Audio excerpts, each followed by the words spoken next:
Cheval. Chairman, I want to make a brief contribution on the question of the manner in which the bill is to be brought into force. The Minister has tabled... it's a title clause we're on? Yes, title and commencement, sir. No, just title. Oh, just title. I beg your pardon, sir. Thank you.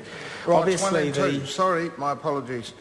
So it is... clauses 1 and 2, my mistake. You're correct. Thank you, sir. So, first of all, dealing with commencement, the Minister has tabled a supplementary order paper which would divide the bill into 6 different pieces of legislation. And each of these bills would be able to be brought into force by order in council with the proviso that each of them has to be brought into force by the 1st of December 2012. That's my understanding of the scheme of the supplementary order paper the Minister's table. Now, we haven't heard from the Minister on it, so I'm doing my best to interpret the provisions that have been laid on the table for the committee. I really just want to make a couple of points about this manner of proceeding. And I know that the Regulations Review Committee wrote to the Local Government Environment Committee on the manner in which it was proposed to originally bring the bill into force, which was, as I recall, to rely even more heavily on order in council provisions. The problem with this manner of legislating is it confuses the responsibility of the Minister and the Executive with the responsibilities of this House. We should be clear on any occasion whether we intend to bring a bill into force, and if so, when. It's lazy to do it this way, frankly. And what it does is it provides the officials with an excuse to delay.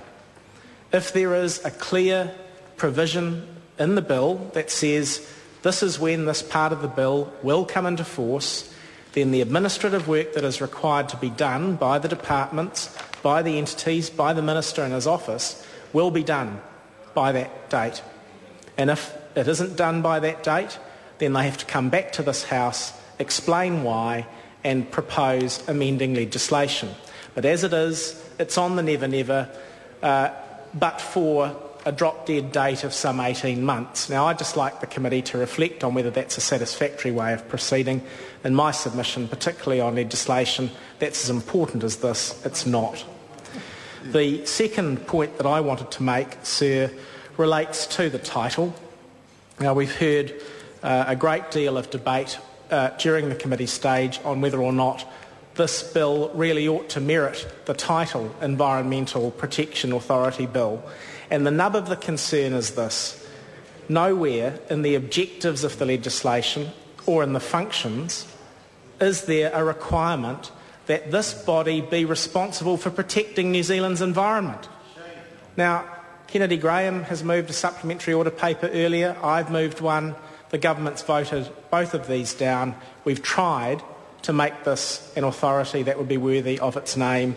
The Minister and his colleagues have rejected that attempt. I say shame for that. I say that in respect of the name that this bill bears, the authority that it will create does not live up to that name. The question is that clause 1 stand part. Those of that opinion will say aye. Contrary, no. Ayes have it. Party vote. The clerk will conduct a party vote. New Zealand National. 58 votes in favour. New Zealand Labour. 42 votes opposed. Green Party. 9 votes opposed. ACT New Zealand. 5 votes in favour. Māori Party. Toko whai tau toko ana. Progressive. 1 vote opposed. United Future. 1 vote in favour. Honourable Chris Carter. 1 vote opposed. Pani Harawira. 1 vote opposed.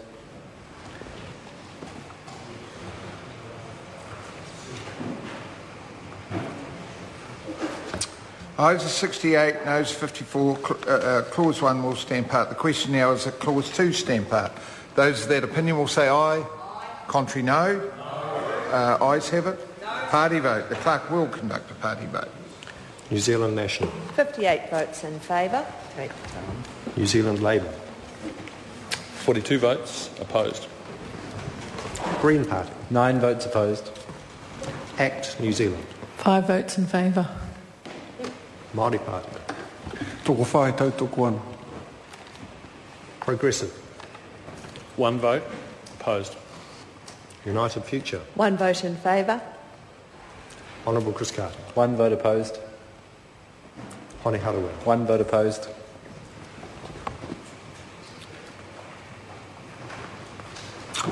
Ayes 68, noes 54. Motion is agreed to. Clause 2 will stand part. Minister. Mr Chairman, I move supplementary order paper number 240, dividing the bill. The question is the motion be agreed to. Those of that opinion will say aye. Contrary, no. The ayes have it. Party vote. The clerk will conduct a party vote. New Zealand National. Votes in favour. New Zealand Labour. 42 votes. Opposed. Green Party. 9 votes opposed. ACT New Zealand. 5 votes in favour. Māori Party. Toko whai tautoko ana. Progressive.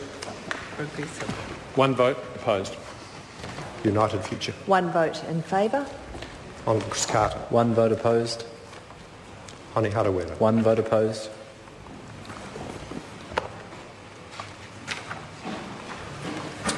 Ayes 68, noes 54. The motion is agreed to. Therefore, I will report this bill with amendment and so divided presently.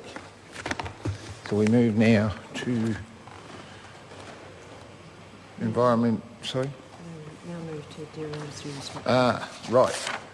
So, members, we are still in committee and move to the Dairy Industry Restructuring New Sunset Provisions Amendment Bill. And the question is that Clause 1 stand part. We've got a minister in the chair.